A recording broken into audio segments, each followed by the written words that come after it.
Welcome GRD131, Graphic Design 1, to our first intro exercise in graphic design. And we're going to do an intro exercise where we work with Gravit just to get familiar with opening Gravit and submitting a file in Gravit that you're finished with. Hopefully you've already watched the video to set up your account. So I'm going to go through this assignment to really go over some graphic design basics and to get familiar with Gravit. So what you're going to do in coursework is you're going to come down to Unit 1 and you're going to find this exercise.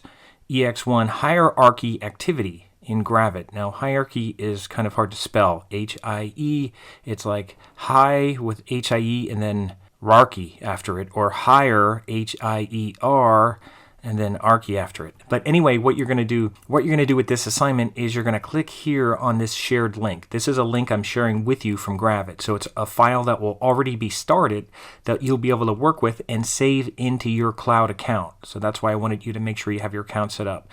So I have a HOMA WCCC account as an instructor, but I'm going to work with this as if I'm a student. So I'm going to click on this just like you would. So this is what I'll do. I'll click on this link. And if I'm already logged in, it should log into my account. And it should open up and it should allow me to save a copy if I want. And it says down here, this design was shared by Richard Homa. Now that's not the same account as this one. And you can expect and save a copy of this design. Now, if you weren't logged in, you'd get a message asking you to log in, which you would just have to log in again down here. And then you'd be able to do the same thing. Now, I'm already logged in. See, this is my Gmail account. This is not my school account. Now, I'm missing a palette over here, and that's okay right now. If I just go to View, Show Layers panel, I could show that. So that's the way it looks by default. But it's just an 8.5 by 11 page that we're working on here. I'm going to close this up.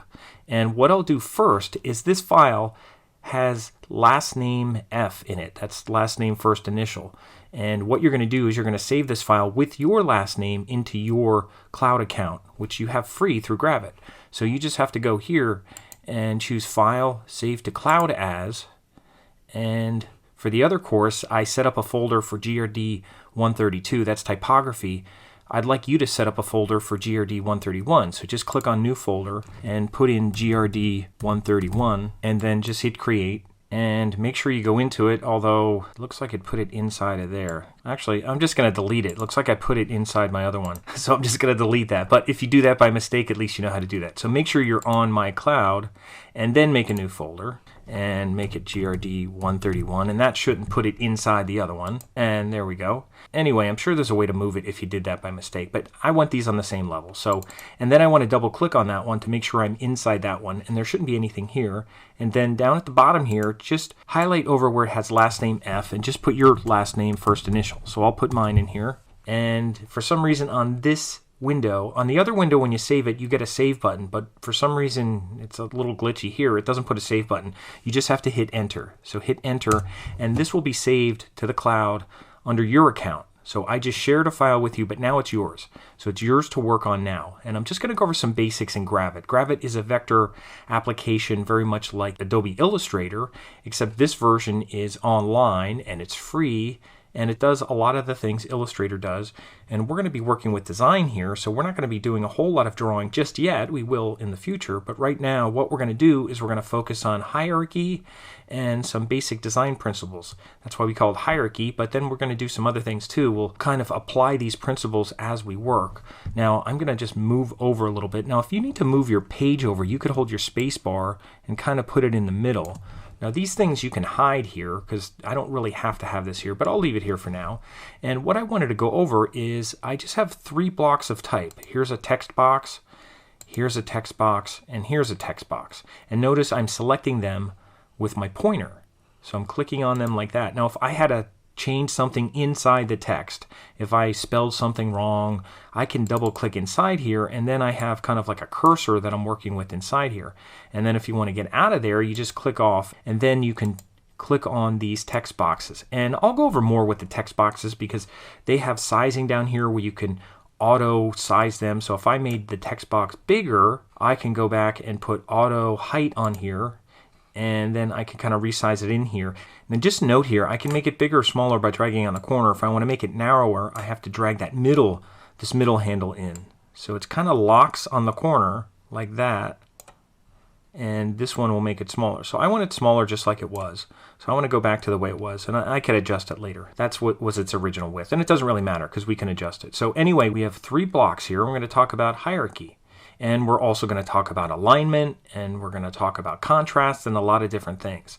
Now the first thing I'm going to do is take it out of this very generic font. Now, what font is this? If I click on here, I can see it's Open Sans, and that's what Gravit defaults to. And we're going to take it out of the Sans font. We're going to use a nice serif font. And what we're going to use, if we highlight all 3 boxes here, we can highlight through all 3 boxes with the pointer. And I'm going to go here and I'm going to use Crimson Pro because it's a really nice serif font. And I'll just start typing in this little box here, Crimson, and there it is, Crimson Pro.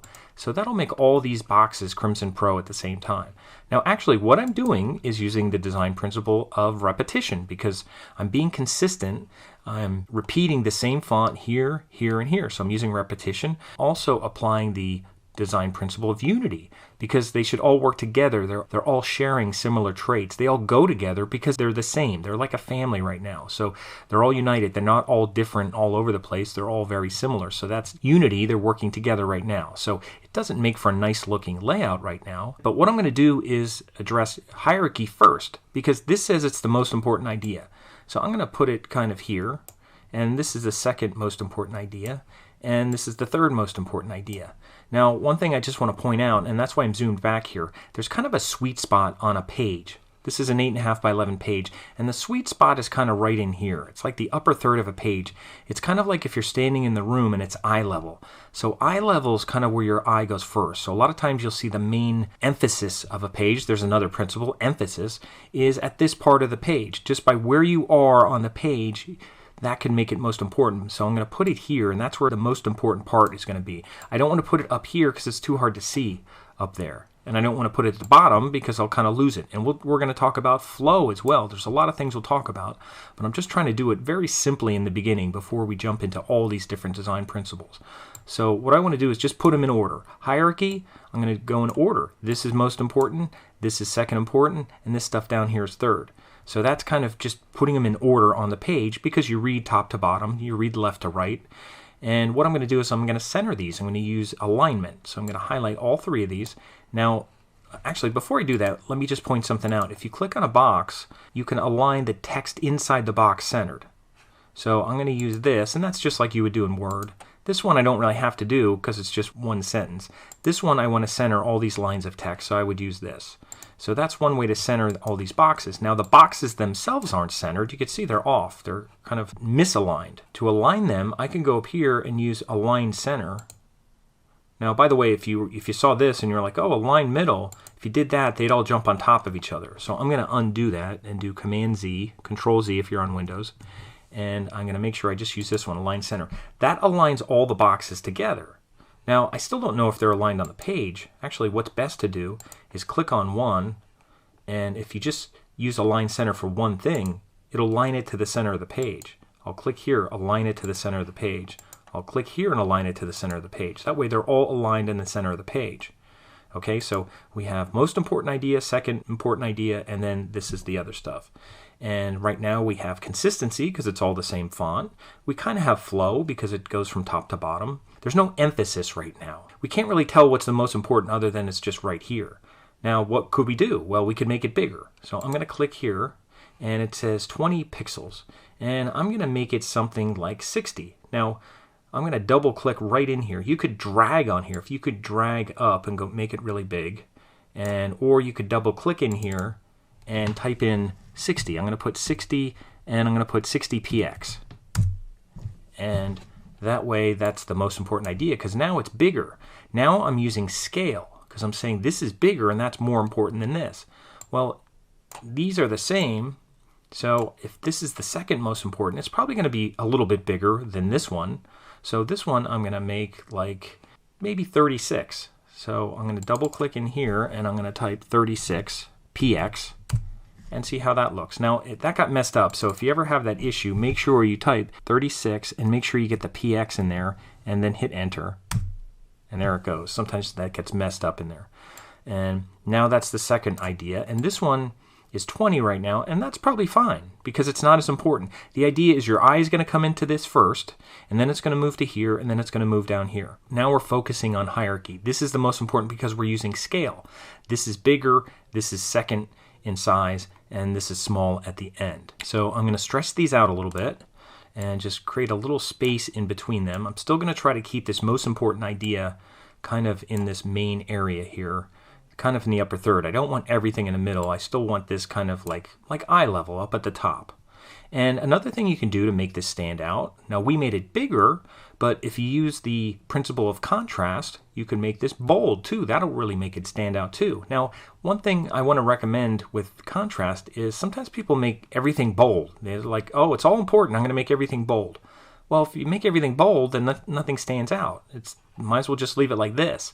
So I'm just going to make this bold, and I'm going to go over here to my drop down, and I'll just look for bold. And there it is. It's nice and bold. You can see that really stands out. So now I have emphasis. Now I have the principle of emphasis here. That really stands out. And I don't have to do anything here. This is still pretty big. Now I don't need to make this bold too, because it could start to compete with that.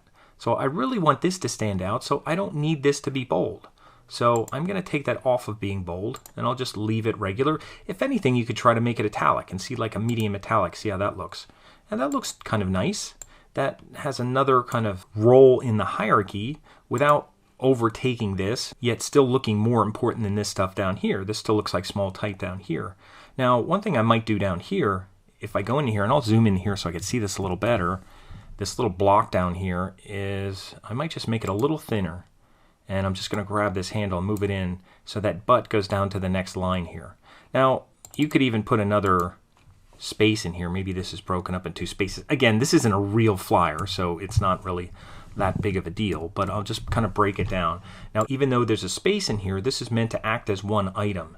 It's kind of one element, so it's okay if it has a space in there, but the fact that I'm separating it from everything else, and that's another principle, proximity, this is a grouping of things. So these are together here. These two little groups of two lines are together, and I have them separated from everything else. So now I'm kind of separating things here. Now what I could do is just make sure that this is centered on the page again, and then if I highlight all of these, they should all line up to the widest one.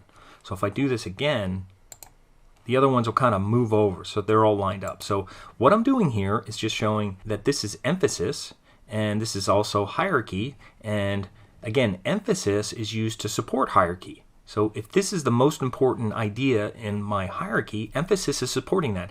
And how is it being used? It's using contrast.